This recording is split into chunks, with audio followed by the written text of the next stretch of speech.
Hello everyone and welcome to the online platform of Rao academy Bhopal. नमस्कार आप सभी लोगों का राव एकेडमी भोपाल के ऑनलाइन प्लेटफॉर्म में बहुत बहुत स्वागत है। दोस्तों, जैसा कि आप लोगों को पता है 16 फरवरी को हमारा एमपीपीएससी प्रीलिम्स का एग्जाम होने वाला है। तो इस 16 फरवरी को होने वाले एमपीपीएससी एग्जाम को टारगेट करते हुए राव एकेडमी भोपाल की तरफ से एक बहुत ही इंपॉर्टेंट और कॉम्प्रिहेंसिव सीरीज शुरू की गई है। यहाँ पर हमने टारगेट रखा है कि एमपीपीएससी प्रीलिम्स एग्जाम के पहले कंप्लीट सिलेबस एमसीक्यू के माध्यम से और साथ में डिस्कशन करते हुए हम कंप्लीट करने वाले हैं। तो जैसा कि आप लोगों ने देखा होगा कि यहां पर हम unit number 5 that is the polity या फिर इंडियन कॉन्स्टिट्यूशन और यूनिट नंबर 10 ऑलरेडी कवर कर चुके हैं। तो अगर अभी तक आप लोगों ने उन प्रीवियस वीडियोस को नहीं देखा, ठीक है ना, तो क्लास खत्म होने के वाले राव एकेडमी भोपाल के यूट्यूब चैनल पर आपको जाना है और वहां पर कंप्लीट प्लेलिस्ट बनी हुई है। तो उन वीडियोस को जरूर देखें। बहुत ही अच्छे तरीके से और कॉम्प्रिहेंसिव मैनर में वहां पर हमने डिस्कशन किया हुआ है। अब हम शुरू करने वाले हैं जो हमारा नेक्स्ट टारगेट है, दैट इज इकोनॉमी या भारतीय अर्थव्यवस्था। आज की क्लास में हम बेसिक्स कॉन्सेप्ट जो होते हैं, इकोनॉमी के जो बेसिक कॉन्सेप्ट होते हैं, उनसे रिलेटेड एमसीक्यू डिस्कस करने वाले हैं। क्लास बहुत ज्यादा इंपॉर्टेंट होने वाली है, सभी लोग क्लास को ज्वाइन करेंगे, ठीक है ना। तो देखिए, क्लास शुरू कर उसके पहले एक बहुत ही इंपॉर्टेंट नोटिफिकेशन ये है कि राव एकेडमी भोपाल की तरफ से एमपीपीएससी प्रीलिम्स एग्जाम को टारगेट करते हुए एक बहुत ही इंपॉर्टेंट और कॉम्प्रिहेंसिव टेस्ट सीरीज शुरू की गई। तो अगर अभी तक आप लोगों ने इस टेस्ट सीरीज को ज्वाइन नहीं किया तो क्लास खत्म होने के बाद इस दिए गए नंबर पर 8319618002 इस नंबर पर कॉल करके आप खुद को इस टेस्ट सीरीज के लिए रजिस्टर कर सकते हैं। चलिए फिर देखिए, यहां पर ये चीज नोट करने वाली है कि जो भी टेस्ट सीरीज है ना, वहां पर unit wise, full length test और सी सेट तीनों ही पोर्शन को बहुत ही अच्छे तरीके से डिजाइन किया गया है। जो भी क्वेश्चंस है वो रिलेवेंट है एमपीपीएससी एग्जाम के लिए। तो मेरे हिसाब से टेस्ट सीरीज सभी को ज्वाइन करना चाहिए। हाँ, सबसे खास बात तो बताना भूल गया, ये जो टेस्ट सीरीज है ना वो आपको मात्र 99 रुपए, मात्र 99 रुपीज में मिलने वाली है, ठीक है ना। तो इकोनॉमिकली भी आप लोगों के लिए बहुत ज्यादा बेहतर है। अगर बात करेंगे तो राव एकेडमी भोपाल की तरफ से बहुत से टारगेटेड बैच चल रहे हैं, ठीक है ना। किसी भी टारगेटेड बैच को ज्वाइन करके आप तैयारी को शुरू कर सकते हैं। जैसे यहाँ पर बुनियाद है, मंतव्य है, सिद्धि है, समर्पण है, ठीक है ना। तो कंडीशन के हिसाब से, मतलब जैसे कि अगर आप अभी ग्रेजुएशन कर रहे हैं तो आप यूपीएससी फाउंडेशन बैच ज्वाइन कर सकते हैं, एनसीईआरटी फाउंडेशन बैच, 1 ईयर के प्री प्लस मीन्स और इंटरव्यू वाला बैच ज्वाइन कर सकते हैं। कई लोग ऐसे हैं जिनका प्रीलिम्स तो होता है बट मेंस नहीं होता, तो मेंस टारगेटेड बैच की भी यहाँ पर सुविधा है। बहुत से लोग हैं जिनकी मेंस की तो तैयारी है बट प्रीलिम्स नहीं होता, प्रीलिम्स टारगेटेड बैच की भी यहाँ पर व्यवस्था की गई है। तो अपनी प्रिपरेशन और कंडीशन के अकॉर्डिंग किसी भी बैच को इनरोल करके भी आप राव एकेडमी के साथ तैयारी को शुरू कर सकते हैं। चलिए फिर आगे बढ़ेंगे। और सबसे इंपॉर्टेंट जो नोटिफिकेशन है आप सभी लोगों के लिए वो ये है कि राव एकेडमी भोपाल का online application Google play store पर आ चुका है। अगर अभी तक आप लोगों ने इस एप्लीकेशन को डाउनलोड नहीं किया तो सिंपल बारकोड का उपयोग करके या फिर गूगल प्ले स्टोर पर आपको राव एकेडमी भोपाल सर्च करना है और इस एप्लीकेशन को डाउनलोड करना है, ठीक है ना। चलिए, ये हमारे सोशल मीडिया प्लेटफॉर्म है, यहां पर भी आप जुड़ करके राव एकेडमी भोपाल से संबंधित जो भी नोटिफिकेशन और जो भी अनाउंसमेंट है उनके बारे में जानकारी प्राप्त कर सकते हैं। चलिए फिर आज की क्लास को शुरू करते हैं और आज की क्लास का पहला सवाल आपकी स्क्रीन पर है। Devaluation usually causes the internal price to. अब मूल्यन के कारण आमतौर पर आंतरिक कीमत बढ़ जाती है, सॉरी यहां पर बढ़ जाती नहीं है। क्वेश्चन ये पूछा गया है कि डिवैल्यूएशन का इंटरनल प्राइस पर क्या फर्क पड़ता है, क्या प्रभाव पड़ता है, ठीक है ना। Option number A, it will fall, option number B, it will rise, option number C, remain unchanged. जो डिवैल्यूएशन है उसका इंटरनल प्राइस पर, किसी भी देश की जो आंतरिक कीमतें हैं उस पर क्या असर पड़ता है। इंपॉर्टेंट है, सभी लोग नोट करेंगे, फिलहाल सभी लोग आंसर करेंगे। जो डिवैल्यूएशन होता है उसका इंटरनल प्राइसेस पर क्या असर होता है।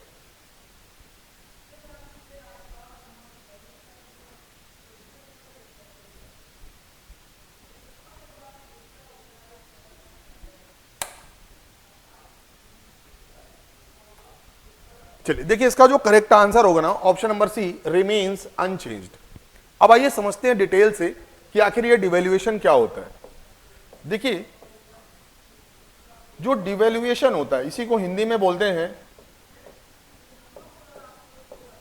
अवमूल्यन। अवमूल्यन का मतलब ये होता है reduction in country's currency value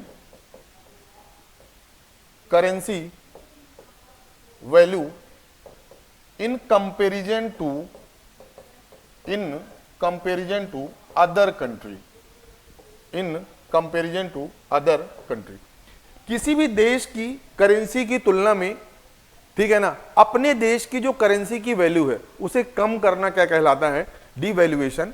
इसका एग्जांपल इस तरीके से आप समझ सकते हैं, मान के चलिए अभी एक यूएस डॉलर की अप्रोक्स अगर वैल्यू है 70 रुपीज इंडियन करेंसी में।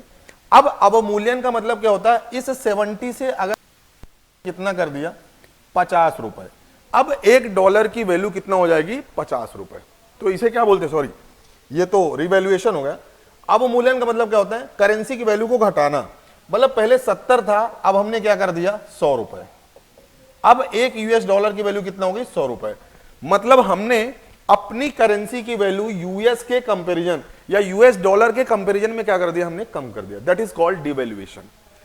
अब यूएस के डॉलर की जो वैल्यू है और इंडियन रुपीस का जो कंपैरिजन है उससे इंटरनल प्राइस पर कोई भी फर्क नहीं पड़ता। पहली बात, फर्क किसमें पड़ेगा? फर्क पड़ेगा सबसे ज्यादा इंपोर्ट पर। इंपोर्ट कम होगा। क्यों? इंपोर्ट इसलिए कम होगा क्योंकि इंपोर्ट की जो वैल्यू है, जो कीमत है आयात की, वो बढ़ेगी। तो हम क्या कोशिश करेंगे? कम से कम इंपोर्ट करने की। और जो एक्सपोर्ट है, एक्सपोर्ट की वैल्यू बढ़ेगी। बातें क्लियर है क्या? बातें क्लियर है क्या? इंपोर्ट हमेशा कम होगा और एक्सपोर्ट हमेशा बढ़ेगा। दूसरा, अगर करेंसी की वैल्यू कम है in comparison to the foreign currency, तो जो एफडीआई है, फॉरेन डायरेक्ट इन्वेस्टमेंट या प्रत्यक्ष विदेशी निवेश, वो भी बढ़ेगा। तो ये किसी भी देश की अर्थव्यवस्था या इकोनॉमी को बूस्ट करने का एक टूल है। सबसे इंपॉर्टेंट, जो बैलेंस ऑफ पेमेंट की समस्या होती है उससे निपटने के लिए डिवैल्यूएशन का कॉन्सेप्ट देश की अर्थव्यवस्था में अपनाया जाता है। बातें क्लियर है क्या? चीजों को नोट करेंगे।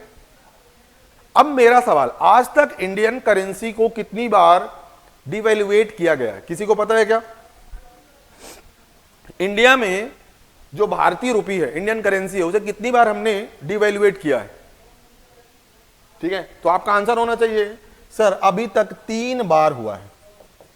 कितनी बार? 3 बार। और वो चीज याद रखना है, 1949, 1966 और 1991। ठीक है ना? 3 बार इंडियन रुपीस को यूएस डॉलर के अगेंस्ट डिवैल्यूएट किया गया है। इंपॉर्टेंट है। और डिवैल्यूएशन का अपोजिट क्या होता है? एक बार अगर इकोनॉमी या अर्थव्यवस्था अपने स्तर पर वापस लौट आती है, अब हम फिर से चाहते हैं अपनी करेंसी को बढ़ाना, उसे हम क्या बोलते हैं? रीवैल्यूएशन। रीवैल्यूएशन। अब मूल्यन का उल्टा क्या होता है? रीवैल्यूएशन। तो ये सभी चीजें इंपॉर्टेंट है, एग्जाम पॉइंट ऑफ व्यू से चीजों को नोट करेंगे। देखिए, प्रीलिम्स में भी पूछा जाता है और मेंस में भी पूछा जाता है। डिवैल्यूएशन का इंटरनल प्राइस पर कोई भी असर नहीं होता। चलिए, हाँ, एक कॉन्सेप्ट है, आगे की चीजों में हम डिस्कस करेंगे। डिवैल्यूएशन की वजह से जब प्रोडक्शन कॉस्ट बढ़ेगी, डिवैल्यूएशन की वजह से जब भी प्रोडक्शन कॉस्ट बढ़ेगी, उस कंडीशन में जो प्राइसेज है वो बढ़ती हैं, लेकिन उसमें टाइम लगता है। डिवैल्यूएशन के समय हम प्राइस को एडजस्ट नहीं करते हैं। ठीक है ना? चलिए आगे बढ़ेंगे और अगला सवाल आपकी स्क्रीन पर है। The price at which government purchase food grains for maintaining the public distribution system and for building up buffer stock are known as. आपको ही पता है कि जो किसानों से अनाज सरकार एक दाम पर खरीदती है, एक कीमत पर खरीदती है, पीडीएस जो सार्वजनिक वितरण प्रणाली है उसको मेंटेन करने के लिए। ठीक है ना? तो उस कीमत को क्या बोलते हैं?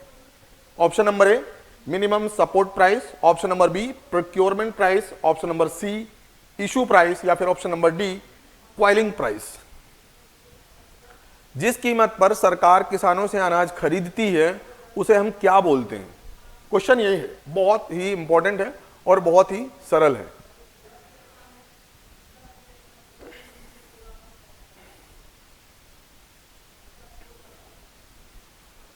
चलिए देखिए, इसका जो करेक्ट आंसर होना चाहिए option number B, procurement price. देखिए प्रोक्योरमेंट प्राइस और एमएसपी में फर्क होता है, समझते हैं। जो एमएसपी है वो फसल बुआई के पहले सरकार के द्वारा एक रेट फिक्स किया जाता है ताकि किसान का नुकसान ना हो, और दूसरा उत्पादकता या प्रोडक्टिविटी पर कोई भी गलत असर ना पड़े। बात समझ में आ रही? किसानों को इकोनॉमिक लॉस ना हो, साथ में जो भी फूड ग्रेन का प्रोडक्शन है उस पर भी कोई बुरा असर ना हो। इसके लिए सरकार फसल बुआई से पहले ही एमएसपी डिसाइड कर देती है कि इससे कम, याद रखेंगे, इससे कम सरकार आपके अनाज को नहीं खरीदेगी। दिस इज द क्या, बेसिक, या बोल सकते हैं बॉर्डर लाइन। इससे कम तो नहीं होगा, एक मिनिमम प्राइस सेट कर दिया जाता है, ठीक है। लेकिन एक्चुअली में खरीदती कितने में है, एक्चुअल प्राइस कितने में खरीदती है, उसे क्या बोलते हैं, प्रोक्योरमेंट।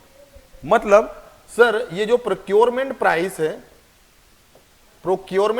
है ये हमेशा एमएसपी से ज्यादा होगा या एमएसपी से बराबर, बट एमएसपी से कभी भी कम नहीं होगा, याद रखेंगे। बातें क्लियर है क्या? क्या बातें क्लियर है? ठीक है ना। तो प्रोक्योरमेंट क्या होता है, एक्चुअली सरकार ने कितने रुपए में खरीदा है, ये एमएसपी के या तो बराबर होगा या एमएसपी से ज्यादा, बट एमएसपी से कभी भी कम नहीं होगा। बातें क्लियर है? जैसे मान के चलिए कि अगर सरकार ने गेहूं की फसल बुआई के पहले, जैसे अभी चल रहा है, तो अगर गेहूं का रेट सपोज 2200 रुपए पर क्विंटल डिसाइड किया गया एमएसपी, ठीक है, पर जब खरीदने का नंबर आया तो सरकार ने खरीदा मान के चलिए 2350 रुपए। तो ये जो 2350 रुपए जिस पे सरकार ने एक्चुअल ने खरीदा किसानों से, उसे क्या बोलते हैं, प्रोक्योरमेंट, उपार्जन मूल्य।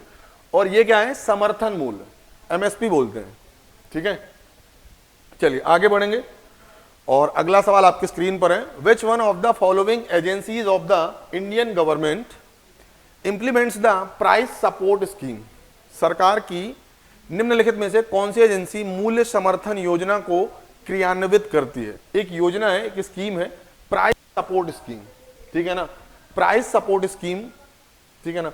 तो कौन सी एजेंसी है जो पीएसएस के लिए जिम्मेदार है?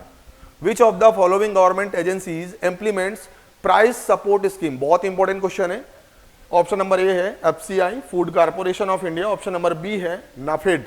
ऑप्शन नंबर सी है agriculture pricing agency of India. And option number D है नन ऑफ द अबव। बहुत ही इंपॉर्टेंट क्वेश्चन है, आंसर सभी को करना है।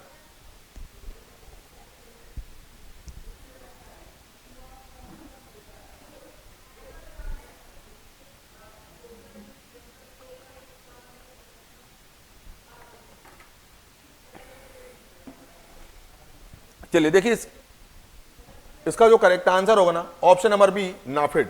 नाफेड का फुल फॉर्म सबको पता होना चाहिए, स्पेशली एमपीपीएससी स्टूडेंट्स को। नाफेड का फुल फॉर्म है नेशनल एग्रीकल्चरल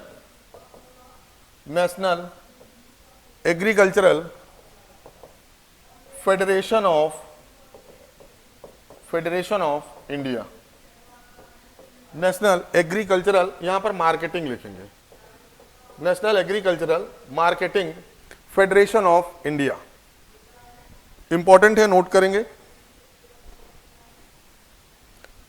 एग्रीकल्चर की बाद यहां पर लिख सकते हैं cooperative, national agricultural cooperative marketing federation of India, that is the full form of NAFED. और इसकी स्थापना कब हुई थी? 2 अक्टूबर 1958। भारत में अगर बात करेंगे, headquarter new Delhi.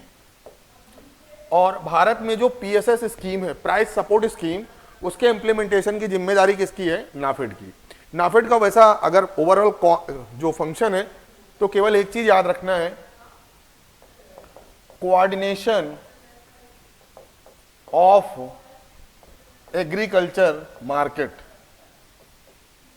Coordination of agriculture market, ठीक है ना, इंपॉर्टेंट है, नोट करेंगे। For the coordination and promotion of the agriculture market which is the responsible agency, आप बताएंगे sir NAFED, national agricultural cooperative marketing federation of India. गठन कब हुआ था? 2 अक्टूबर 1958। आगे बढ़ेंगे। अच्छा, अगर आपसे कोई पूछा जाए कि ये जो स्कीम है प्राइस सपोर्ट स्कीम, ये कब आई थी, तो 1966। ये स्कीम कब शुरू की गई थी? 1966, 1966। आगे बढ़ेंगे और अगला सवाल आपकी स्क्रीन पर है। Who recommends MSP and issue prices? MSP और निर्गम मूल्य की जो सिफारिश है वो कौन करता है? जो एमएसपी है कितना होना चाहिए, मिनिमम सपोर्ट प्राइस या इसी को बोलते हैं न्यूनतम समर्थन मूल्य, वो कितना होना चाहिए, ठीक है ना, इस बात की रिकमेंडेशन या सिफारिश कौन करता है? ऑप्शन नंबर ए है ministry of agriculture, option number B है planning commission, option number C है commission for agricultural cost and price, and option number D है नाबार्ड। एमएसपी की सिफारिश कौन करता है? Who recommends MSP? बहुत इंपॉर्टेंट क्वेश्चन है।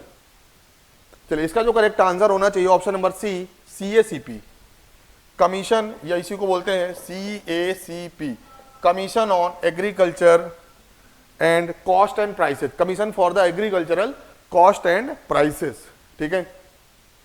देखिए, अगर इसकी स्थापना की बात करेंगे तो 1965। कब हुई थी स्थापना? 1965। भारत में जो एमएसपी है, न्यूनतम समर्थन मूल्य है, उसकी शुरुआत भी 1966-67 से मानी जाती है। कब से मानी जाती है? 1966-67 से एमएसपी की शुरुआत मानी जाती है। ग्रीन रेवोल्यूशन भी उसी टाइम पर आया था। सीएसीपी का गठन हुआ 1965 में, और इसका काम क्या होता है कि एक्चुअली में एग्रीकल्चर की कॉस्ट कितनी है और कितना न्यूनतम समर्थन मूल्य होना चाहिए, मिनिमम सपोर्ट प्राइस कितना होना चाहिए, इस बात की रिकमेंडेशन कौन देता है? सीएसीपी। किसको देता है? Government of India. और अकॉर्डिंगली जो भारत सरकार है वो एमएसपी डिसाइड करती है। बात क्लियर है? क्या बातें क्लियर है? To recommend for MSP. अगर करेंटली बात करेंगे तो 22 फसलें हैं, 22 क्रॉप्स हैं जिनके लिए एमएसपी डिसाइड होता है। याद रखेंगे, जो एमएसपी है वो फसल बुआई के पहले, before the sowing of crop, वो डिसाइड की जाती है, फसलों की बुआई के पहले, ठीक है ना। चलिए, और सीएसीपी की स्थापना 1965। तो भारत में एमएसपी के लिए कौन रिकमेंड करेगा? आप बताएंगे sir, CACP, commission for the agricultural cost and price. आगे बढ़ेंगे और अगला सवाल आपकी स्क्रीन पर है। Which of the following would cause aggregate demand curve to shift to the right? ठीक है ना। निम्नलिखित में से कौन सा कारण समग्र मांग वक्र को दाईं ओर स्थानांतरित कर देगा?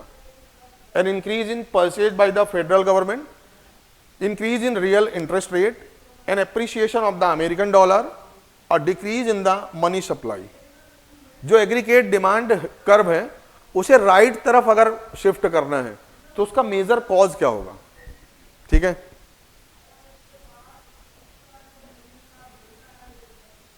चलिए सभी लोग आंसर करेंगे।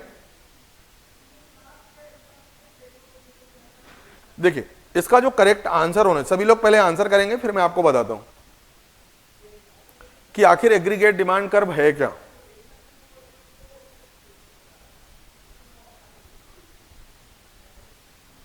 देखिए, इसका जो आंसर होगा ना, ऑप्शन नंबर ए है। आइए समझते हैं, जो एग्रीगेट डिमांड कर्व है वो होता किस तरीके से है। तो इस तरीके से एक कर्व बनेगा, एक तरफ रहेगा प्राइस लेवल और दूसरी तरफ रहेगा डिमांड। इसी को बोलते हैं एग्रीगेट डिमांड। देखिए, जो एग्रीगेट डिमांड है, एग्रीगेट डिमांड का मतलब क्या होता है कि किसी भी प्राइस लेवल पर, किसी भी प्राइस लेवल में, किसी भी इकोनॉमी के अंदर गुड्स एंड सर्विसेज की कितनी डिमांड है, उसी को बोलते हैं एग्रीगेट डिमांड। अब यहां पर लिखा गया है कि increase in purchase by the federal government, सरकार इन्वेस्टमेंट बढ़ा रही है तो वहां पर चीजों को लेके जो डिमांड होगी वो बढ़ेगी। क्यों बढ़ेगी? क्योंकि जो भी पब्लिक गुड्स होते हैं, पब्लिक सर्विसेज होती हैं, वो निःशुल्क होती हैं, वहां पर डिमांड बढ़ेगी। बात समझ में आ रहा है कि नहीं? बात समझ में आ रहा है कि नहीं? मतलब जो प्राइस लेवल है वो क्या होगा, घटेगा। जैसे जैसे प्राइस लेवल घटेगा वैसे वैसे ये जो हमारा कर्व है वो राइट साइड शिफ्ट होगा। बात क्लियर है क्या? बात क्लियर है क्या? अब बताइए कि अगर इंटरेस्ट रेट बढ़ेगी तो चीजों की वैल्यू बढ़ेगी। जब चीजों की वैल्यू बढ़ेगी, जब भी प्राइस बढ़ेगी तो क्या डिमांड बढ़ेगी? नहीं। जब भी प्राइसेस बढ़ती हैं तो डिमांड हमेशा कम होती है। ये चीज समझने वाली थी, कॉन्सेप्चुअल है, नोट करेंगे। This is the aggregate demand curve. आगे बढ़ेंगे और अगला सवाल आपकी स्क्रीन पर है, what is meant by price discrimination. बहुत इंपॉर्टेंट है, जैसा कि क्वेश्चन में लिखा है, हालांकि क्वेश्चन में इसका आंसर है व्हाट इज प्राइस डिस्क्रिमिनेशन। मूल्य भेदभाव से आप क्या समझते हैं? ऑप्शन नंबर ए है an increase in the price of commodity over the time. Option number B है a situation where the same product is sold to different customers for the different prices. Subsidization of the product by the government to sell it lower price. General decrease in the price of a commodity over the time. इन चारों option में आपको बताना है कि price discrimination क्या है। What do you mean by price discrimination?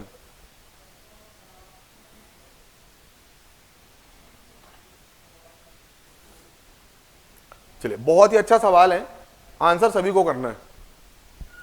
What do you mean by price discrimination? देखिए, प्राइस डिस्क्रिमिनेशन का मतलब क्या है, सिंपल सी बात है, option number B is the correct answer. मान के चलिए कोई भी प्रोडक्ट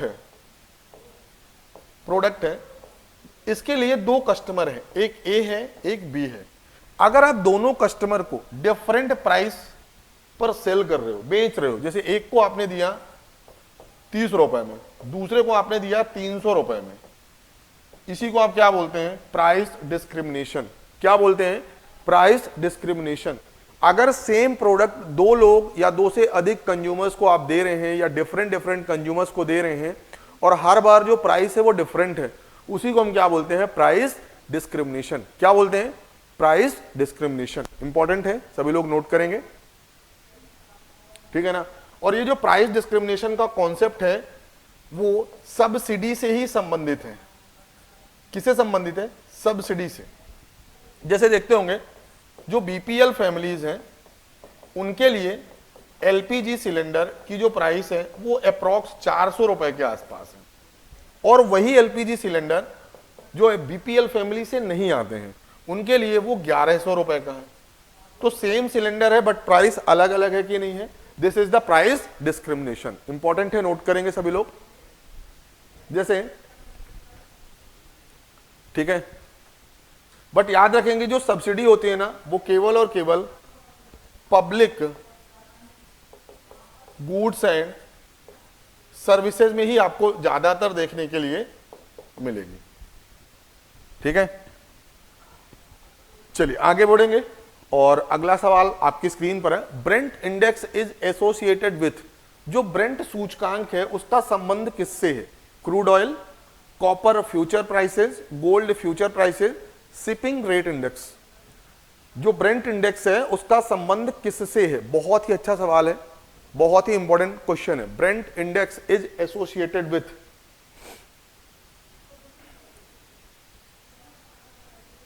ठीक है ना। चलिए, इसका जो करेक्ट आंसर है ऑप्शन नंबर ए, क्रूड ऑयल प्राइसेस। देखिए, ब्रेंट नाम की एक ऑयल फील्ड है, ब्रेंट नाम की एक ऑयल फील्ड है, कहां पर है? नॉर्थ सी में है, नॉर्थ सी में है। अगर बात करेंगे क्रूड ऑयल की तो लगभग 2/3 पूरे दुनिया की 2/3 क्रूड ऑयल का जो प्रोडक्शन है वो ब्रेंट ऑयल फील्ड से ही होता है।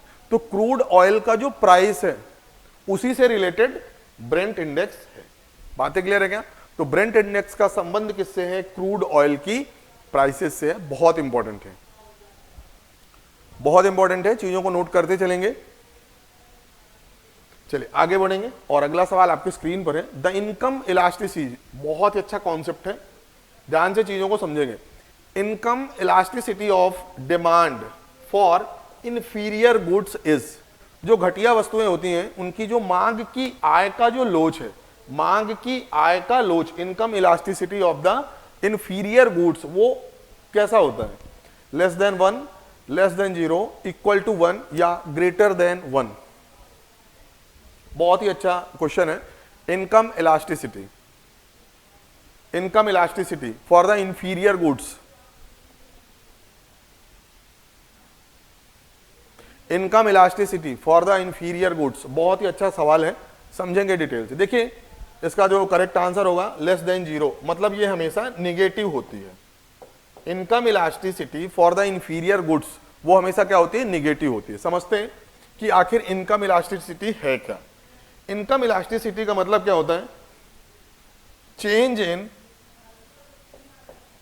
इन demand with respect to change in income. ये चीज समझना है, मतलब जैसे जैसे आपकी इनकम चेंज होगी वैसे वैसे आपकी डिमांड भी चेंज होगी। एक एग्जांपल लेते हैं, कि मान के चलिए आपकी जो इनकम है पहले मान के चलिए 10,000 रुपए थी, 10,000 रुपए मंथली है, तो आपके जो एक्सपेंसेस होंगे, आपकी जो डिमांड होगी वो सिंपल होगी। अगर आपकी सैलरी 10,000 से बढ़ के 1,00,000 रुपए हो जाती है तो आपकी जो डिमांड होगी वो भी क्या होगी, बढ़ेंगी। बातें समझ में आ रही हैं कि नहीं आ रही? बातें समझ में आ रही हैं कि नहीं आ रही? ठीक है ना। वही चीज यहां पर कहने की बात बोली जा रही है कि जो इनकम इलास्टिसिटी होती है इंफीरियर गुड्स, अगर आपकी सैलरी बढ़ेगी तो क्या आप घटिया वस्तुओं को खरीदेंगे? नहीं खरीदेंगे, मतलब की जो डिमांड है वो गिर जाएगी, उनकी जो मांगे हैं वो मार्केट में कम हो जाएगी। बातें समझ में आ रही हैं?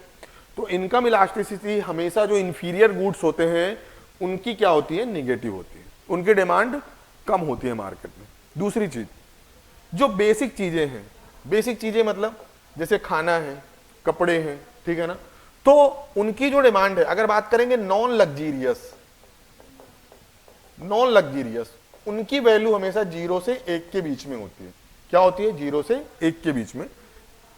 अगर बात करेंगे लग्जीरियस, जैसे गोल्ड है, जैसे कोई ऑर्नामेंट्स है, ठीक है ना, जैसे कार है, तो ये ऑटोमोबाइल की बात करेंगे, ठीक है ना, मोबाइल की बात करेंगे, इलेक्ट्रॉनिक गैजेट्स की बात करेंगे, तो उनकी जो वैल्यू होती है वो 1 से ज्यादा होती है, 1 से ज्यादा होती है। बातें क्लियर है क्या? तो इनकम इलास्टिसिटी का सिंपल से मतलब समझना है कि जो आपकी डिमांड है ना वो आपकी सैलरी के हिसाब से बदलती है, और इसी को हम क्या बोलते हैं, इनकम इलास्टिसिटी। जो घटिया चीजें होती हैं, ठीक है ना, उनके डिमांड धीरे धीरे क्या हो जाती है, कम हो जाती है, मतलब वो निगेटिव रहती है। सीधी सी बात ये है। तो जो भी घटिया वस्तुएं होती हैं उनकी इनकम इलास्टिसिटी क्या होती है, निगेटिव होती है। आगे बढ़ेंगे और अगला सवाल आपकी स्क्रीन पर है, who among the following has suggested the migration to accrual accounting in place of cash based accounting system in India। निम्नलिखित में से आपको बताना है कि कौन थे जिन्होंने एक्रूअल अकाउंटिंग सिस्टम को प्रेफरेंस दी in place of cash based accounting system. Option number A है IV Reddy, option number B है DN Ghosh, option number C है RS पाटिल, या फिर ऑप्शन नंबर डी है C रंगराजन। बहुत इंपॉर्टेंट क्वेश्चन है, आंसर सभी को करना है।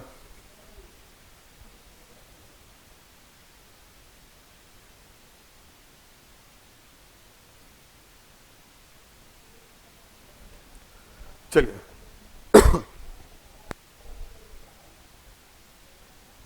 अब देखिए यहां पर जो इसका आंसर होगा ना, ऑप्शन नंबर सी है C रंगराजन। देखिए जो एक्रूअल अकाउंटिंग सिस्टम है वो दो चीजों पर निर्भर करता है। एक तो रेवेन्यू आप तब काउंट करोगे जब अर्निंग होगी, जब अर्न हो जाए, और अगर बात करेंगे एक्सपेंस की, खर्चे की, तब बात करेंगे जब इनकर्ड हो जाए, जब खर्चा हो जाए, उसे बोलते हैं क्या, एक्रूअल अकाउंटिंग सिस्टम।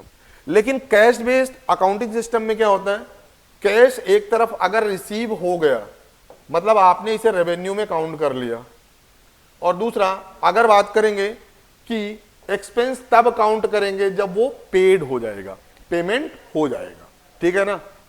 तो ये थोड़ा सा डिफरेंस है, यहां पर बोल सकते हैं प्री अकाउंटिंग है और ये क्या है, पोस्ट अकाउंटिंग है, ये थोड़ा सा डिफरेंस है। तो ये चेंजेस, ये जो चेंजेस हुआ या चेंजेस के लिए जिसकी रिकमेंडेशन थी वो कौन थे, C रंगराजन। इंपॉर्टेंट है, नोट करेंगे।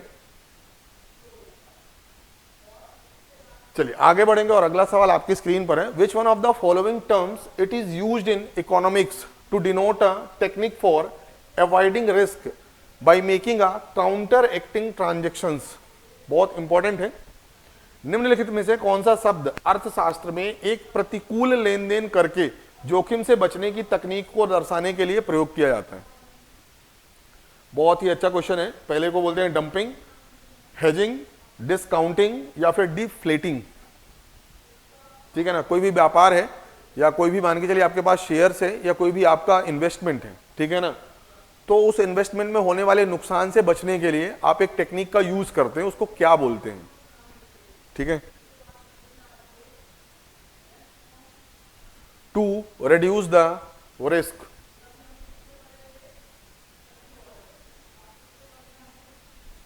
चलिए देखिए, इसका जो करेक्ट आंसर होना चाहिए ऑप्शन नंबर बी है हेजिंग। ठीक है, डंपिंग का मतलब क्या होता है ना कि अगर आपको समझ में आ रहा है कि कंपनी घाटे में है तो जो भी बचा है उसे क्या कर दो, पूरा का पूरा सेल आउट कर दो, उसे बोलते हैं डंपिंग। डिस्काउंटिंग क्या बोलते हैं कि आपको लग रहा है कि घाटा है, ठीक है ना, या मुझे नुकसान होने वाला है, तो अपने प्रोडक्ट पर आप डिस्काउंट देते हैं, छूट देते हैं, ठीक है ना। और डिफ्लेटिंग क्या होता है, चीजों को कम कर देना, प्राइस ही कम कर देना, उसे क्या बोलते हैं, डिफ्लेटिंग। अब देखिए हेजिंग का मतलब क्या होता है। हेजिंग एक अलग से टर्म है जहां पर आप दो या दो से अधिक या फिर अधिक एसेट या फिर बोल सकते हैं शेयर, ठीक है ना, आप क्या करते हैं, परचेज करते हैं, जिसमें से आप देखिए एक तो आपका होगा इन्वेस्टमेंट, एक तो आपने क्या कर दिया, इन्वेस्टमेंट कर दिया, ठीक है, कि भैया मेरा ये इन्वेस्टमेंट है। अब आपको समझ में आया कि प्लान ए में मुझे क्या होने वाला है, नुकसान होने वाला है, तो इसी के अपोजिट आपने दूसरा इन्वेस्टमेंट कर दिया, एक को सेल करने के लिए, ठीक है ना, मतलब कि ओवरऑल जो आपका नुकसान हो वो क्या हो, कम हो। इसी को बोलते हैं काउंटर एक्टिंग ट्रांजेक्शंस। क्या बोलते हैं, काउंटर एक्टिंग ट्रांजेक्शंस। दो एसेट एक साथ खरीदना, ठीक है ना, आपको भी पता है कि एक से नुकसान होगा तो दूसरे से फायदा हो जाएगा, मतलब जो ओवरऑल मेरे को नुकसान होने वाला है वो कम होगा। बातें क्लियर है क्या? उसे बोलते हैं hedging. Purchase of the two assets at a time, ठीक है ना, कि एक से नुकसान हो तो दूसरे से मुझे फायदा हो, और जो नुकसान है ना वो थोड़ा सा कॉम्पनसेट हो जाए, या फिर जो भी लॉस होने वाला है वो कम हो, ठीक है ना। चलिए आगे बढ़े उसके पहले फिर से मैं आपको बताना चाहूंगा, राव एकेडमी भोपाल की तरफ से एमपीपीएससी प्रीलिम्स एग्जाम को टारगेट करते हुए बहुत ही इंपॉर्टेंट टेस्ट सीरीज शुरू की गई है। तो अगर अभी तक आप लोगों ने इस टेस्ट सीरीज को ज्वाइन नहीं किया, ठीक है ना, तो आज अभी, ठीक है ना, क्लास खत्म होने के बाद इस दिए गए नंबर पर कॉल करके खुद को टेस्ट सीरीज के लिए रजिस्टर कर सकते हैं 8319618002। बहुत ही इंपॉर्टेंट टेस्ट सीरीज है, सभी को ज्वाइन करना है। ये हमारे टारगेटेड बैच चल रहे हैं राव एकेडमी भोपाल में, तो इन टारगेटेड बैच को ज्वाइन करके भी आप अपनी तैयारी को शुरू कर सकते हैं। सबसे इंपॉर्टेंट नोटिफिकेशन है वो ये है, राव एकेडमी भोपाल का जो ऑनलाइन एप्लीकेशन है वो गूगल प्ले स्टोर पर आ चुका है। तो अगर अभी तक आप लोगों ने इस एप्लीकेशन को डाउनलोड नहीं किया तो क्लास खत्म होने के बाद या तो इस बारकोड का उपयोग करके या तो सिंपली गूगल प्ले स्टोर पर राव एकेडमी भोपाल टाइप करके इस एप्लीकेशन को डाउनलोड कर सकते हैं, और इवन करना ही है। ऐसा इसलिए बोल रहा हूं क्योंकि आगे आने वाले टाइम में जो भी हमारी एजुकेशनल एक्टिविटीज होंगी, जो भी हमारी क्लासेस होंगी, जो भी पीडीएफ नोट्स होंगे, जो भी डेली क्विजेज होंगे, मॉक टेस्ट होंगे, वो सभी चीजें आपको इसी एप्लीकेशन पर मिलने वाली, ठीक है ना। तो इसलिए एप्लीकेशन को खुद भी डाउनलोड करना है और साथ में दोस्तों को भी प्रमोट करना है, ठीक है। ये हमारे सोशल मीडिया प्लेटफॉर्म है, जैसे फेसबुक है, यूट्यूब है और टेलीग्राम है। यहाँ पर भी जुड़ करके आप राव एकेडमी से संबंधित जो भी नोटिफिकेशन है, जो भी अनाउंसमेंट है, उनको प्राप्त कर सकते हैं, ठीक है। चलिए आगे बढ़ेंगे और अगला सवाल आपकी स्क्रीन पर है। इन्फ्लेशन इज कॉज्ड बाई, जो मुद्रास्फीति है वो किसका कारण है? Option number, increase in supply of goods, increase in cash with the government, decrease in money supply, increase in money supply. Inflation किसकी वजह से होता है? महंगाई किसकी वजह से होती है? मुद्रास्फीति किसकी वजह से होती है? बहुत इजी सवाल है। इन्फ्लेशन इज कॉज्ड बाई, जो इन्फ्लेशन है जो मुद्रास्फीति है वो किस वजह से होती है? देखिए इसका जो करेक्ट आंसर होगा ना option number D, increase in the money supply in market बोल सकते हैं या इन इकोनॉमी बोल सकते हैं। इन्फ्लेशन का मतलब क्या है कि कोई भी चीज या जो महंगाई है, अगर मान के चलिए 10 रुपए की थी, अब वो कितने की हो गई? 100 रुपए की हो गई। तो इसी को हम क्या बोलते हैं? इन्फ्लेशन। यहां पर कितना प्रतिशत इंक्रीज हुआ? 90%। कितना बढ़ गया? 90% बढ़ गया। तो इन्फ्लेशन कितना है यहां पर? 90%। बात समझ में आई क्या? इसका प्रमुख कारण क्या होता है? जब लोगों के पास बहुत पैसा होगा, मतलब मार्केट में जो सप्लायर है और मार्केट में जो डिमांड है, डिमांड साइड और सप्लायर साइड, जब दोनों ही तरफ खूब पैसे हैं, ठीक है ना, मतलब मार्केट में क्या है? महंगाई है, इन्फ्लेशन है। बातें क्लियर है क्या सभी को? तो increase in the money supply, उसी को बोलते हैं इन्फ्लेशन।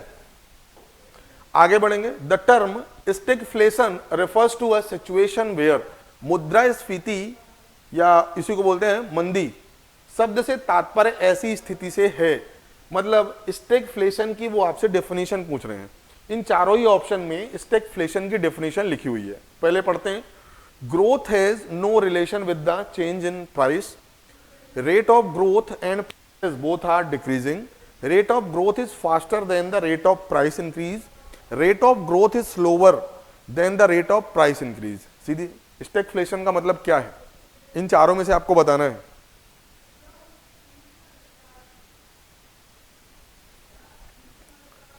देखिए जनरली ऐसा देखा जाता है कि इन्फ्लेशन, जो इन्फ्लेशन है उससे ग्रोथ होती है। इन्फ्लेशन से क्या होती है? ग्रोथ होती है, ठीक है ना। लेकिन स्टैगफ्लेशन एक कंडीशन है। स्टैगफ्लेशन एक कंडीशन है और इसका जो आंसर होगा ना ऑप्शन नंबर डी है। स्टैगफ्लेशन एक ऐसी कंडीशन है जब देश में इन्फ्लेशन तो है, इन्फ्लेशन मतलब महंगाई तो है, और साथ में नो ग्रोथ, या बोल सकते हैं वेरी लिटिल ग्रोथ। मतलब एक ऐसी स्थिति जब देश में जो आर्थिक वृद्धि है, या फिर बोल सकते हैं बहुत कम है या बिल्कुल भी नहीं है, उसको हम क्या बोलेंगे? स्टैगफ्लेशन। कि देश में महंगाई बहुत है। इसका एग्जांपल ले सकते हैं जैसे वेनेजुला, जैसे श्रीलंका।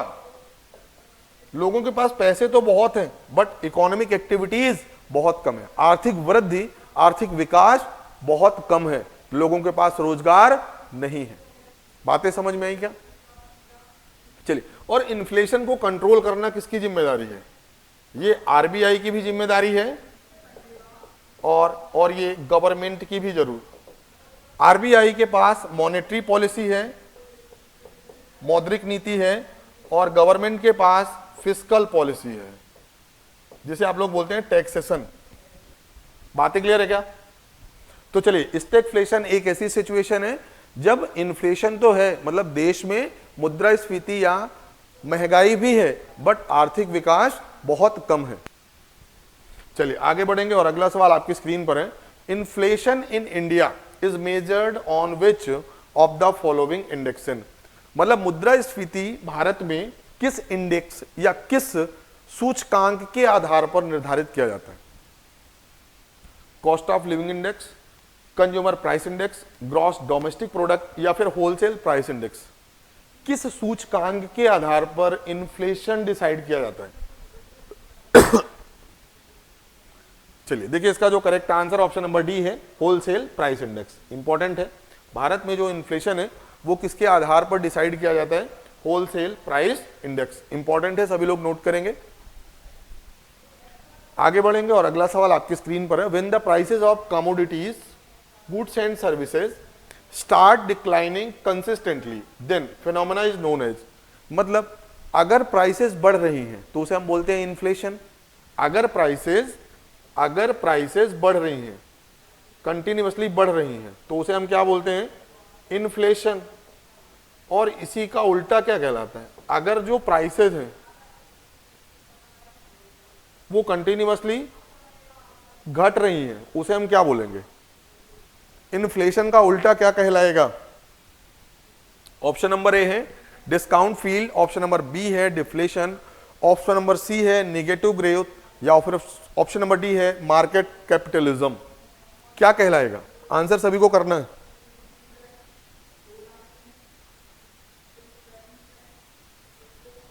चलिए देखिए, इसका जो करेक्ट आंसर होगा ऑप्शन नंबर बी, डिफ्लेशन। क्या बोलते हैं?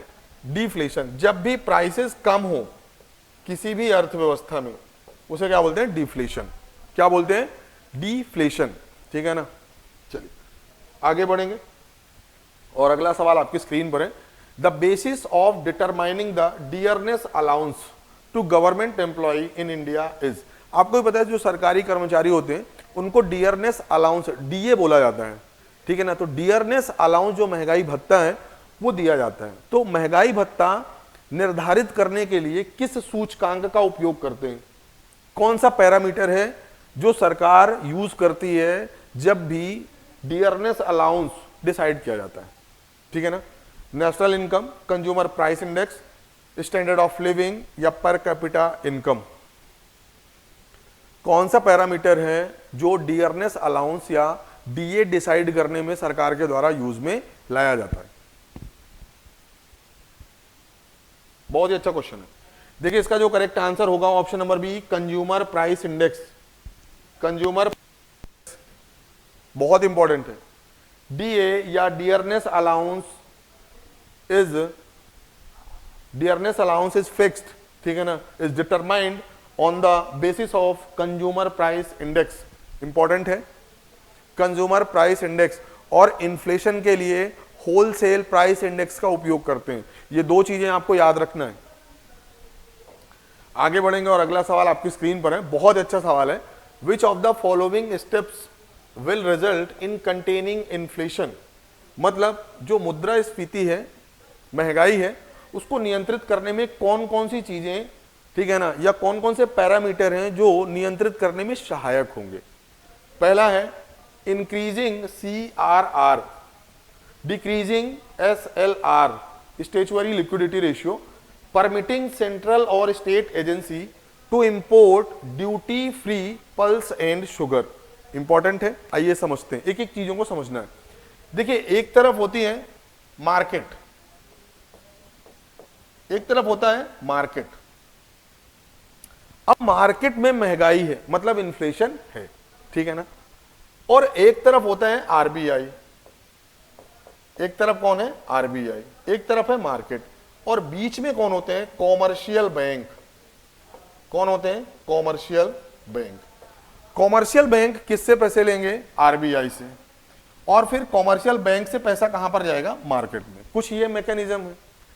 अब अगर यहां पर लिखा गया है cash reserve ratio, CRR, cash reserve ratio basically होता क्या है? एक परसेंटेज ऑफ द मनी है जो कॉमर्शियल बैंक को कहां पर रखना पड़ता है? आप बताएंगे सर, आरबीआई के पास। अब अगर CRR बढ़ा दिया, अगर CRR बढ़ेगा मतलब कॉमर्शियल बैंक को ज्यादा से ज्यादा आरबीआई के पास पैसे रखना पड़ेगा। जब ज्यादा से ज्यादा पैसे आरबीआई के पास चले गए तो मार्केट में पैसे देने के लिए कॉमर्शियल बैंक के पास पैसे क्या होंगे? कम होंगे। मतलब मार्केट में मनी की सप्लाई क्या होगी? कम होगी। मतलब CRR से इन्फ्लेशन कंट्रोल होगा। बातें समझ में आई कि नहीं आई?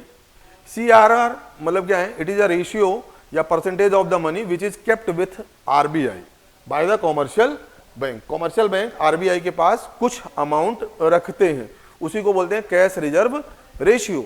अगर रिजर्व रेशियो बढ़ा मतलब अब ज्यादा से ज्यादा पैसे कहां पर रखने पड़ेंगे? आरबीआई में। मार्केट में मनी की सप्लाई क्या होगी? कम। मतलब इन्फ्लेशन क्या होगा? कंट्रोल। तो ऑप्शन नंबर 1 तो बिल्कुल सही है।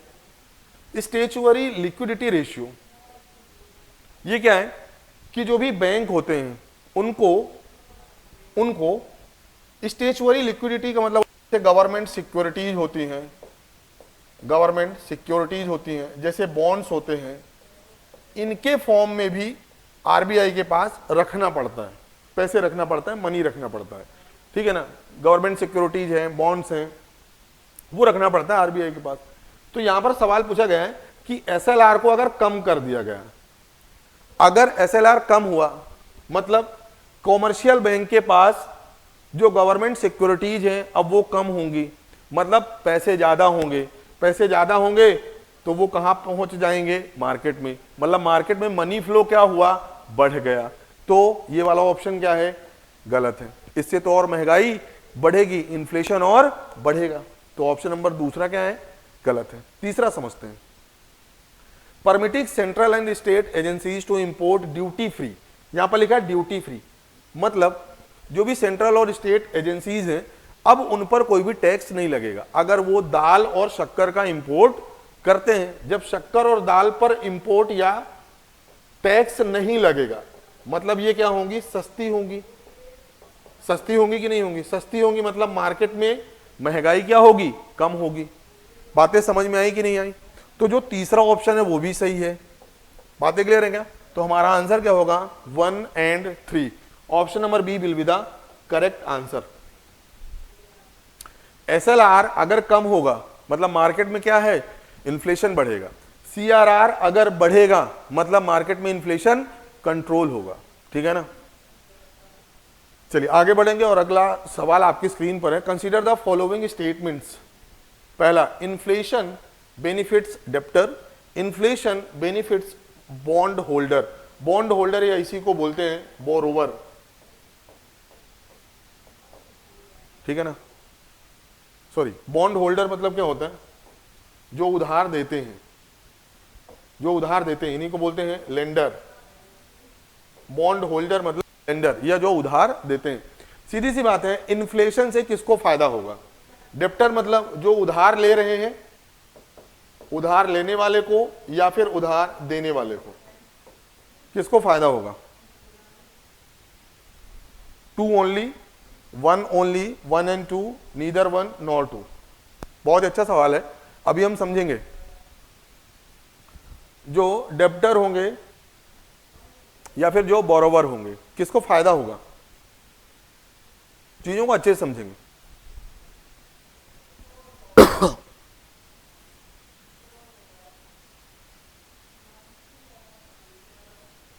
चलिए आगे, इस चीज का जो आंसर होगा ना, जो उधार लेने वाले होते हैं ना उनको फायदा होता है। Only 1 is the correct answer, only 1, option number B is the correct answer.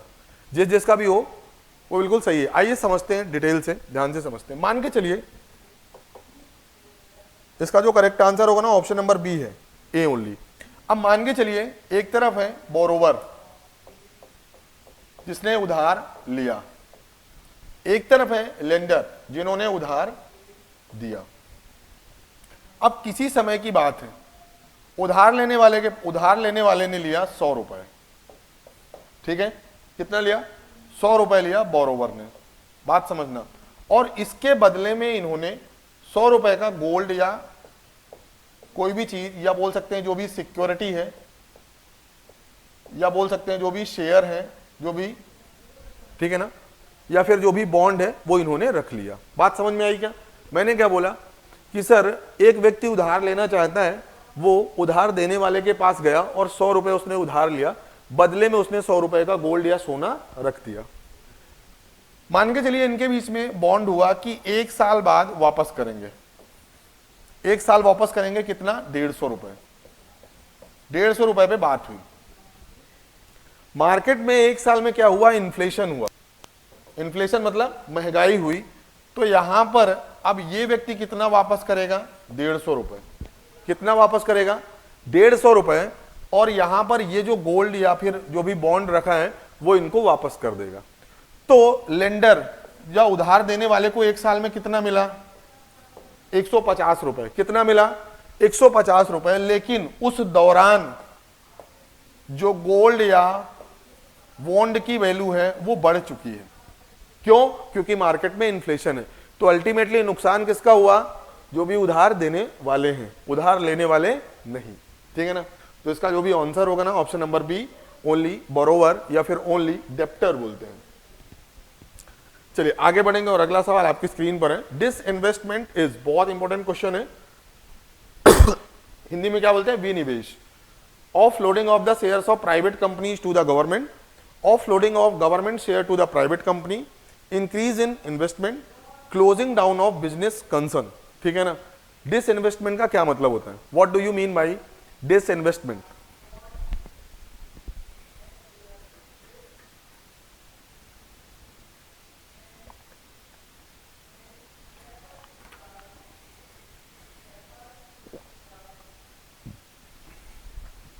चलिए देखिए, इसका जो करेक्ट आंसर होना चाहिए option number B, of loading of government share to private companies. जो भी पीएसयू है, पब्लिक सेक्टर अंडरटेकिंग है, जिन्हें बोलते हैं सार्वजनिक क्षेत्र के उपक्रम, इनके शेयर्स, जो भी सरकारी कंपनियां हैं, इनके शेयर्स किसको देना? प्राइवेट कंपनीज या प्राइवेट इंडिविजुअल को, उसे ही क्या बोलते हैं? डिसइन्वेस्टमेंट। भारत में डिसइन्वेस्टमेंट से संबंधित जो पहला कमीशन है या पहला डिसइन्वेस्टमेंट कमीशन है, वो कब बना था? लिखेंगे 1996 में। और इसके चेयरमैन कौन है? जीवी रामाकृष्ण। कौन है? जीवी रामाकृष्ण साहब थे। इन्होंने क्या बोला कि इन्होंने सबसे पहले तो दो पार्ट में डिवाइड कर दिया, जो भी सरकार की कंपनियां हैं उसे दो पार्ट में डिवाइड कर दिया, कोर और नॉन कोर। जीवी रामाकृष्ण साहब ने बोला कि कोर इंडस्ट्रीज में आप ज्यादा से ज्यादा 49% का डिसइन्वेस्टमेंट कर सकते हैं। मतलब कोर इंडस्ट्रीज जो भी हैं, सरकार की कोर उद्योग हैं, उनमें आप कितनी प्राइवेट पार्टनरशिप दे सकते हैं या कितनी प्राइवेट जो भी कंपनी जो उनको शेयर दे सकते हैं? 49%। मतलब अल्टीमेटली जो ऑनरशिप होगी वो किसके पास होनी चाहिए? गवर्नमेंट के पास। नॉन कोर में इन्होंने क्या सजेशन दिया कि you can disinvestment up to 74%। कितना दे सकते हैं? 74%। बातें क्लियर है क्या? क्या बातें क्लियर है? तो डिसइन्वेस्टमेंट का मतलब क्या होता है कि जो भी सरकारी कंपनियां हैं उनके जो शेयर्स हैं, ठीक है ना, वो प्राइवेट कंपनियों को देना, to sell or offload the government share to the private companies. और इसके लिए जो पहला कमीशन था, डिसइन्वेस्टमेंट कमीशन, निवेश आयोग, वो किसकी अध्यक्षता में बना था? आप बताएंगे सर। जीवी रामाकृष्ण। और इन्होंने क्या रिकमेंड किया था कि जो भी कोर इंडस्ट्रीज हैं उसके आप 49%, 49% ही शेयर बेच सकते हैं या डिसइन्वेस्टमेंट कर सकते हैं, और जो नॉन कोर हैं उसके 74%। बातें क्लियर है क्या सभी को? चीजों को नोट करते चलेंगे, आगे बढ़ेंगे। और अगला सवाल आपकी स्क्रीन पर है, guilt aged market means. Guilt aged market का मतलब है, ठीक है ना, गिल्ट एज्ड मार्केट का क्या मतलब होता है? गिल्ट एज्ड मार्केट का क्या मतलब होता है? Market of government securities, Boolean market, market dealing with the metals, exports. Guilt aged market का क्या मतलब होता है? बहुत इंपॉर्टेंट है। देखिए, इसका जो क्वेश्चन है, इसका जो करेक्ट आंसर होगा ऑप्शन नंबर ए। देखिए, गिल्ट एज्ड मार्केट को सिक्योरिटी मार्केट भी बोलते हैं, या बोल सकते हैं ना सिक्योर मार्केट बोलते हैं। गिल्ट एज्ड मार्केट सबसे सिक्योर मार्केट होता है। क्यों? क्योंकि यहां पर जो भी गवर्नमेंट बॉन्ड्स होते हैं, जो भी गवर्नमेंट सिक्योरिटीज होती हैं, उनकी परचेज होगी, या तो परचेज होगी या तो सेलिंग होगी। तो लिख सकते हैं सर, जो गिल्ट एज्ड मार्केट होता है ना, वहां पर इधर परचेज और selling of the government bonds and securities. सरकारी जो बॉन्ड्स होते हैं, जो सिक्योरिटीज होती हैं, प्रतिभूतियां बोलते हैं हिंदी में, उनकी खरीदी और बेची जाती है, ठीक है ना। Purchase and selling of the government bonds and securities in the guilt aged market. और गिल्ट एज्ड सिक्योरिटी का मतलब क्या होता है? जो सेफ होती है, उनमें कभी भी नुकसान नहीं होगा। क्यों? क्योंकि उसके गारंटर कौन है, उसकी गारंटी लेने वाला कौन है, उसको इशू करने वाला कौन है? सरकार है, ठीक है ना। चलिए आगे बढ़ेंगे। अच्छा, जो गिल्ट एज्ड मार्केट होती है ना, वो किसके कंट्रोल में होती है? किसी को पता है? लिखेंगे आरबीआई। किसके कंट्रोल में होती है? आरबीआई। चलिए आगे बढ़ेंगे और अगला सवाल आपकी स्क्रीन पर है। A rapid increase in the rate of inflation sometimes attribute to its base effect. What is base effect? Base effect है क्या? बहुत ही सिंपल सा क्वेश्चन है। बेस इफेक्ट पहले पढ़ेंगे options. It is the impact of drastic deficiency in the supply due to the failure of crops. It is the impact of surge in the demand due to the rapid economic growth. It is the impact of the price level of the previous years on the calculation of inflation rate. या फिर option number D है, none of the above. Base effect है क्या? Actually base effect है क्या? देखिए, base effect option number C is the correct answer. Base effect का मतलब क्या होता है कि अगर इन्फ्लेशन की डिटर्मिनेशन में प्रीवियस ईयर का इंपैक्ट देखा जाता है, उसी को क्या बोलते हैं? उसी को क्या बोलते हैं हम? Inflation, sorry, base effect. It is the impact of price level of the previous years on the calculation of inflation rate. ठीक है ना? अब आइए समझते हैं। ये दो तरीके के होते हैं, एक को बोलते हैं हाई बेस इफेक्ट, दूसरे को बोलते हैं low base effect. High base effect का मतलब क्या होता है कि मान के चलिए कि जो प्रीवियस ईयर है, जो पिछला साल है, वहां पर जो प्राइस है वो बहुत कम थी, बहुत कम थी। अब अगर थोड़ा भी प्राइस बढ़ी, थोड़ा भी, मान के चलिए कि 5 रुपए थी, किसी की भी कीमत कितनी थी? 5 रुपए सपोज। अब वो थोड़ा भी बढ़ी, मतलब मान के चलिए 10 रुपए भी हुई, तो इन्फ्लेशन आप क्या बोलेंगे? सर 100% बढ़ गया। कितना बढ़ गया? 100% बढ़ गया। क्यों? क्योंकि ऑलरेडी प्राइस बहुत कम थी। तो जब भी हमने प्रीवियस ईयर या पिछले साल की वैल्यू को कंपेयर किया तो इन्फ्लेशन कितना दिखा हमको? 100%। आप बोलेंगे सर बहुत ज्यादा इन्फ्लेशन है, मतलब this is the high base effect. बात समझ में आया? अब मान के चलिए कि अगर प्रीवियस ईयर में जो प्राइस है वो ऑलरेडी बहुत ज्यादा है, पहले से ही ज्यादा है। मान के चलिए कितनी है? किसी की भी कीमत मान के चलिए 100 रुपए। कितनी है? 100 रुपए। अब इस साल उसकी प्राइस कितना हो गई? 105 रुपए। कितना हो गई? 105 रुपए। मतलब कितना बढ़ा? कितना इंक्रीमेंट हुआ? 100 से 105 रुपए हो गया। कितना इंक्रीमेंट हुआ? आप बताएंगे सर 2%। तो इसे ही हम क्या बोलेंगे? लो बेस इफेक्ट। बात समझ में आई क्या? क्या बात समझ में आई या नहीं आई? ठीक है ना? तो बेस इफेक्ट इसे बोलते हैं। चीजों को नोट कर सकते हैं, कोई डाउट हो तो पूछ भी सकते हैं। चलिए आगे बढ़ेंगे। देखिए आगे बढ़े उसके पहले फिर से नोटिफिकेशन है आप सभी लोगों के लिए। राव अकेडमी भोपाल की तरफ से एमपीपीएससी प्रीलिम्स को टारगेट करते हुए बहुत ही इंपॉर्टेंट टेस्ट सीरीज शुरू की गई है। तो अगर अभी तक आप लोगों ने इस टेस्ट सीरीज को इनरोल नहीं किया, खुद को रजिस्टर नहीं किया, तो इस दिए गए नंबर पर 8319618002 इस नंबर पर कॉल करके खुद को रजिस्टर कर सकते हैं। बहुत ही इंपॉर्टेंट टेस्ट सीरीज है। ठीक है ना? हाँ, सबसे बड़ी बात, ये टेस्ट सीरीज आपको मात्र 99 रुपए पर मिलने वाली है। दूसरी सबसे खास बात यहां पर है, यूनिट वाइज क्वेश्चंस डिजाइन किए गए हैं, फुल लेंथ भी है और साथ में सी सेट भी है। ठीक है ना? तो बहुत ही अच्छे क्वेश्चंस हैं, रिलेवेंट क्वेश्चन है। टेस्ट सीरीज को जरूर ज्वाइन करना। हाँ, अगर आप प्लान कर रहे हैं कि बैच को इनरोल करके तैयारी करने का, तो यहाँ पर टारगेटेड बैच है, इनको ज्वाइन करके भी आप तैयारी शुरू कर सकते हैं। क्लासेज ऑनलाइन ऑफलाइन दोनों ही मोड पर चलती हैं।